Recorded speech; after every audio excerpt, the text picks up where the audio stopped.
اور کتاب یعنی قرآن میں مریم کا بھی تذکرہ کرو جب وہ اپنے لوگوں سے الگ ہو کر مکان کے مشرقی حصے میں چلی گئیں، پھر انہوں نے ان کی طرف سے پردہ کر لیا تو ہم نے ان کی طرف اپنا فرشتہ بھیجا، سو وہ ان کے سامنے ایک خوبصورت مرد کی صورت میں آیا۔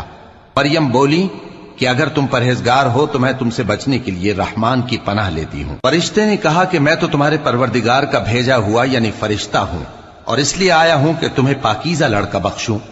مریم نے کہا کہ میرے ہاں لڑکا کیوں کر ہوگا جبکہ مجھے کسی مرد نے بطور شوہر چھوا تک نہیں اور میں بدکار بھی نہیں ہوں۔ فرشتے نے کہا کہ یوں ہی ہوگا، تمہارے پروردگار نے فرمایا کہ یہ مجھے آسان ہے اور میں اسے اسی طریق پر پیدا کروں گا تاکہ اس کو ہم لوگوں کے لیے اپنی طرف سے نشانی اور ذریعہ رحمت بنائیں، اور یہ کام مقرر ہو چکا ہے۔ چنانچہ وہ اس بچے کے ساتھ حاملہ ہو گئیں اور اسے لے کر ایک دور جگہ چلی گئیں۔ پھر درد ذہ ان کو کھجور کے تنے کی طرف لے آیا، کہنے لگی کہ کاش میں اس سے پہلے مر چکتی اور بھولی بسری ہو گئی ہوتی۔ تب ان کے ٹیلے کے نیچے کی جانب سے فرشتے نے ان کو آواز دی کہ غمناک نہ ہو، تمہارے پروردگار نے تمہارے نیچے ایک چشمہ پیدا کر دیا ہے، اور کھجور کے تنے کو پکڑ کر اپنی طرف ہلاؤ، وہ تم پر تازہ عمدہ کھجوریں گرائے گا، تو کھاؤ اور پیو اور آنکھیں ٹھنڈی کرو۔ اگر تم کسی آدمی کو دیکھو تو کہنا کہ میں نے اللہ کے لیے روزے کی منت مانی، تو آج میں کسی آدمی سے ہرگز کلام نہیں کروں گی۔ پھر وہ اس بچے کو اٹھا کر اپنی برادری والوں کے پاس لے آئیں۔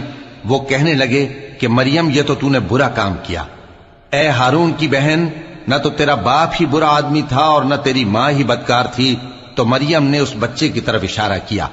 وہ بولے کہ ہم اس سے کہ گود کا بچہ ہے کیسے بات کریں؟ بچے نے کہا کہ میں اللہ کا بندہ ہوں، اس نے مجھے کتاب دی ہے اور نبی بنایا ہے، اور میں جہاں ہوں اور جس حال میں ہوں اس نے مجھے صاحب برکت بنایا ہے، اور جب تک زندہ ہوں مجھ کو نماز اور زکوٰۃ کا ارشاد فرمایا ہے، اور مجھے اپنی ماں کے ساتھ نیک سلوک کرنے والا بنایا ہے اور سرکش و بدبخت نہیں بنایا، اور جس دن میں پیدا ہوا اور جس دن مروں گا اور جس دن زندہ کر کے اٹھایا جاؤں گا مجھ پر سلام ہے۔ یہ مریم کے بیٹے عیسیٰ ہیں، اور یہ سچی بات ہے جس میں لوگ شک کرتے ہیں۔ اللہ کو شایع نہیں کہ کسی کو بیٹا بنائے، وہ پاک ہے، جب کسی چیز کا ارادہ کرتا ہے تو اس کو یہی کہتا ہے کہ ہو جا، تو وہ ہو جاتی۔